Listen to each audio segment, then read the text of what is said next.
Hello my YouTube friends, it's me, your old buddy Magnum over here at Magnum Videos. We're going to do something a little bit different today, and there's going to be some freebies involved, so stick around.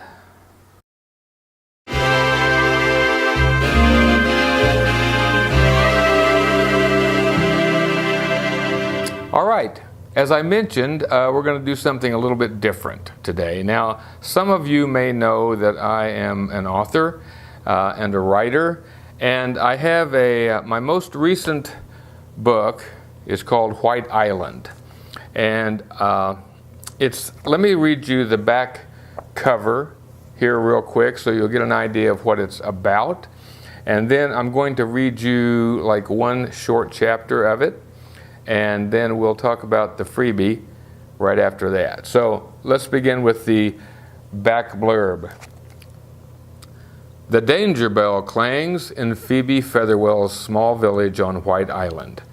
Something has come ashore during the dark time, ransacked their food storage bins, and brutally killed 3 guards.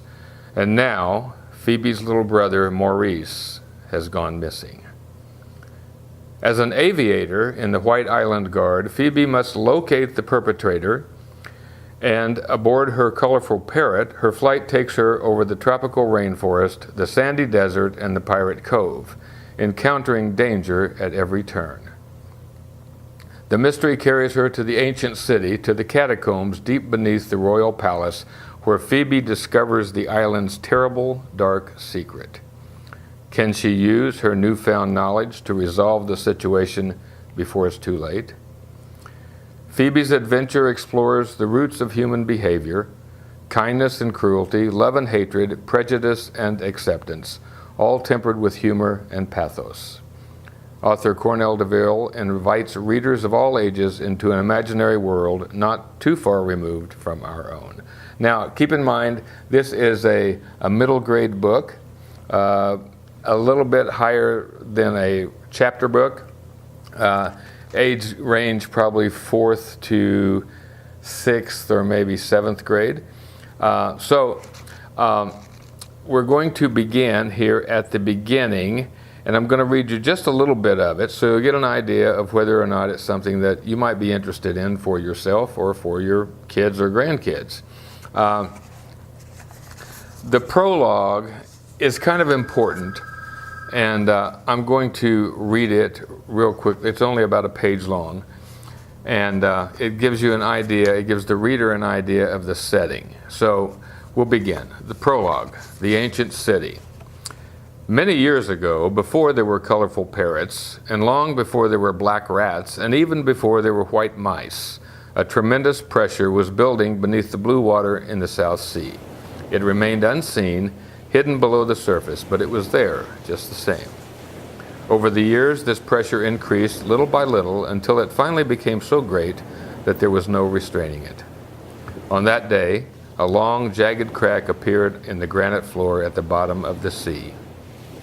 Red, molten lava oozed from this crack, along with great volumes of steam. A cascade of bubbles raced upward, bursting in the tropical air above the water's surface, and when the pressure equalized, the lava stopped flowing. It cooled, solidified, and formed a small mound on the seabed, and all became quiet again. Time passed. During that time, the pressure was again building, until once again, the lava flowed forth and increased the size of the mound. This event continued time after time over the centuries until one bright summer morning, when the lava mound grew to such a size that it poked above the waves and into the golden light of day, and an island was born. As the years passed, the volcano continued to erupt, each time making the small island larger and larger, until the day arrived when the volcano decided to rest. Today it sleeps, and only a thin column of white smoke climbs from its chimney. The ancient city is located on this island. It sits on a hill near the North Cliffs, not too distant from the great volcano, which still dominates the skyline. Years ago, something horrible happened in the ancient city. And then we have a map, which you may be seeing behind me while I'm reading. And that's the prologue. Now, chapter 1 is about the same length. It's relatively short, and it just gives you introduces the main character. Chapter 1, An Unusual Beginning. Phoebe Featherwell was the most beautiful and perhaps the most unusual white mouse ever born on White Island. Indeed, she was possibly the most unusual white mouse ever born anywhere. Since most white mice arrive pink and naked, it was highly out of the ordinary when Phoebe came into the world with all of her fur. Her father was very proud. Her mother was quite astonished. Excuse me just 1 second here.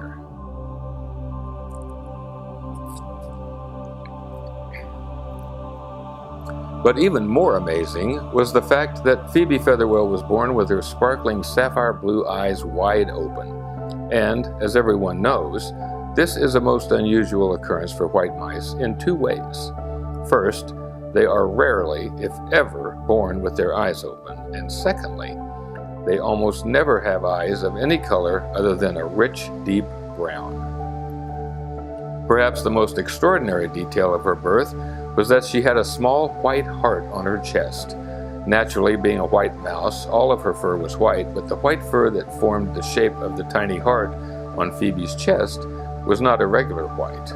No, indeed, it was a bright white, a brilliant white, the purest white imaginable. In fact, it was undoubtedly the whitest white anyone on White Island had ever seen. In addition to the unusual details surrounding her birth, Phoebe was exceptional in other ways too. She learned to crawl the day she was born. Within a week, she was walking upright, which is not a simple task, and something that most white mice don't accomplish with any degree of success before their first birthday. As she was growing up, Phoebe did not have tea parties or play with doll babies. She had no interest whatsoever in either of those things. Instead, she much preferred listening to her father's exciting stories of the days when he was a member of the valiant White Guard.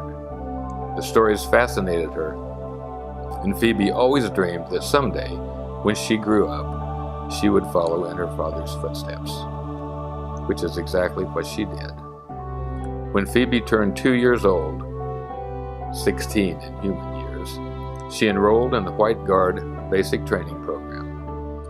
As our story begins, we move forward in time to find Phoebe sleeping soundly in her comfy bed in her family's small dwelling located in their village on the southern shore of White Island.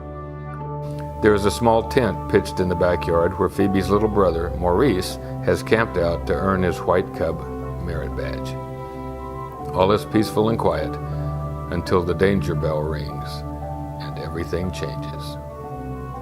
Okay, so that's the end of that, and it goes on to chapter 2, which is the Great Danger, and it goes on and on and on until the story comes to a conclusion at the end, and that's what I wanted to read to you today. Now, I mentioned freebies. This book is available on Amazon as a Kindle book, and it's also available as a paperback like this.